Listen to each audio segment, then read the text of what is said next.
Hola chicos, bienvenidos a la clase de biología. El día de hoy hablaremos de un tema bastante interesante que es el tema sobre la reproducción de los seres vivos. Te invito a que vayas por tu cuaderno y tu lápiz porque este libro que vamos a tocar el día de hoy no viene tan explicado en tu libro de texto. Este libro que vamos a tocar el día de hoy. ¡Ay, qué bruto! ¡Póngale cero! Este libro que vamos a tocar el día de hoy no viene tan explicado en tu libro de texto. Sin embargo, lo debemos de tocar porque es bastante interesante y además es previo a entrar al tema sobre sexualidad humana. Adelante pues, ve por tu cuaderno y por tu libro y pasemos a nuestra clase.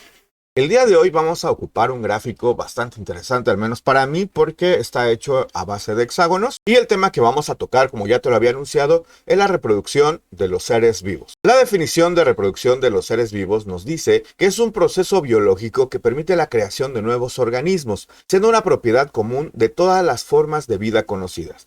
Recuerda que en la clase en la que hablamos de seres vivos y seres no vivos, ya veíamos que la reproducción es el proceso que nos da identidad a los seres vivos. También debemos de reconocer, después de saber qué cosa es la reproducción de los seres vivos, que tenemos dos tipos diferentes de reproducción: la reproducción asexual y la reproducción sexual. La reproducción asexual es la que vamos a analizar primero. ¿Qué es la reproducción asexual? El texto nos dice que la reproducción asexual es una forma de reproducción de un ser vivo desarrollado en la cual a partir de una célula o un grupo de células se lleva a cabo con un solo progenitor. Es decir, solo se requiere la presencia de un individuo de esa especie para poder llevar a cabo la reproducción asexual. Vamos a verla más a detalle al analizar cuáles son los tipos diferentes de reproducción asexual que tenemos. Vamos a empezar por esta que se llama de escisión o fragmentación. Nos dice el texto que la escisión o fragmentación es la rotura espontánea del organismo progenitor en dos o más fragmentos, cada uno de los cuales dará origen a un individuo nuevo. En este apartado podemos poner, por ejemplo, a algunos gusanos de tierra, de los que llamamos lombrices, como la lombriz roja californiana, que en el momento en el que llega a su madurez el gusano, se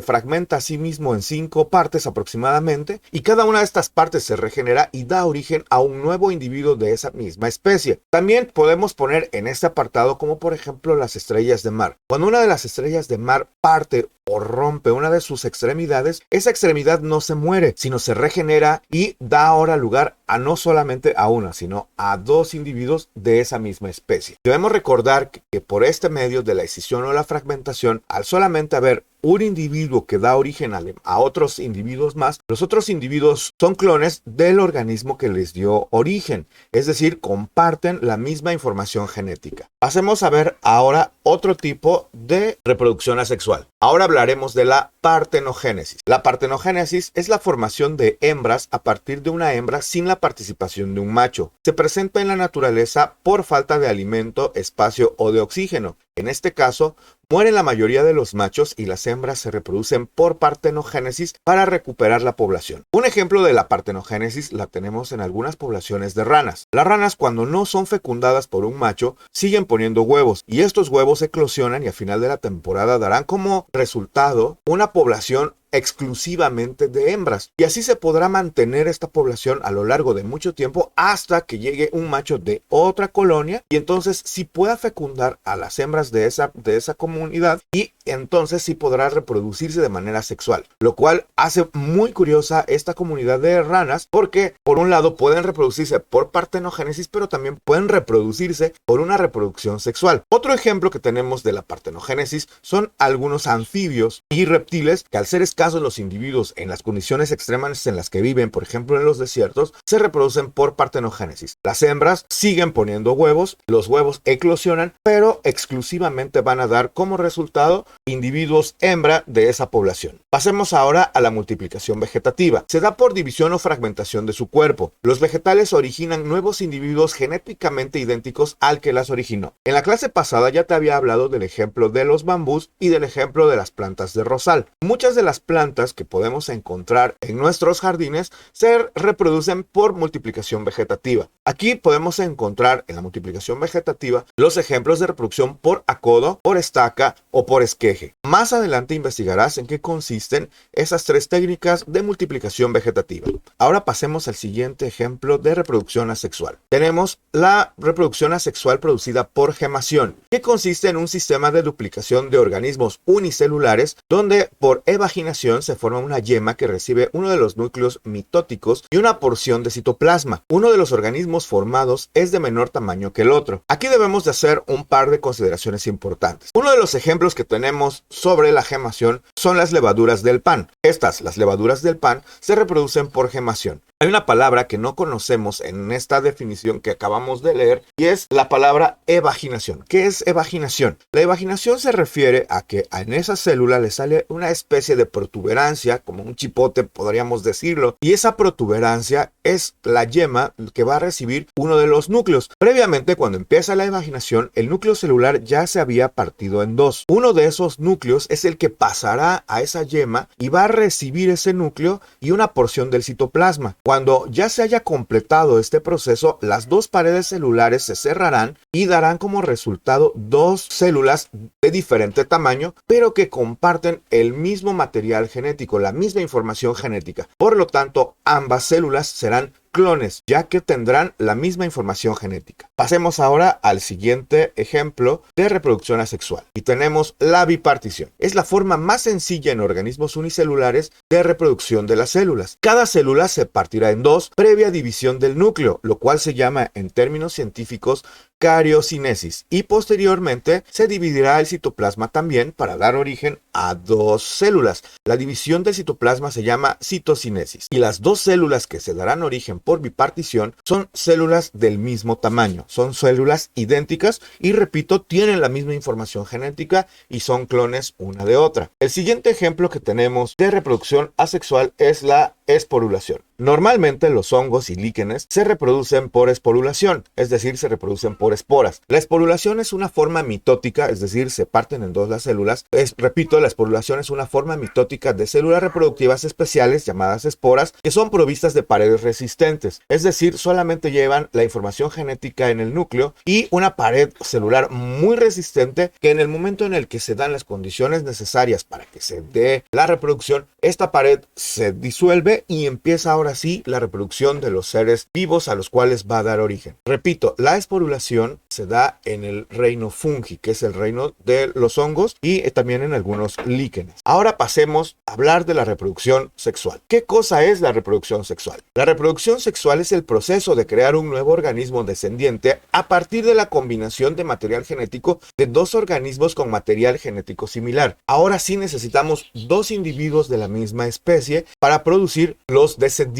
Ahora sí requerimos de dos progenitores, un padre y una madre. Es necesario que los dos progenitores sean de la misma especie, es decir, aquí lo dice nuestro texto, diciéndonos que necesitan tener esos dos organismos material genético similar. Pero ¿cuáles son las condiciones necesarias que se requieren para que exista la reproducción sexual? Hoy solo analizaremos tres condiciones. La primera es la condición del dimorfismo sexual. ¿Qué cosa es el dimorfismo sexual? Ya hemos hablado muy ligeramente de qué es el dimorfismo sexual. La palabra dimorfismo se forma de dos palabras griegas. La primera es di, que significa dos, y la siguiente es morfé, que significa forma.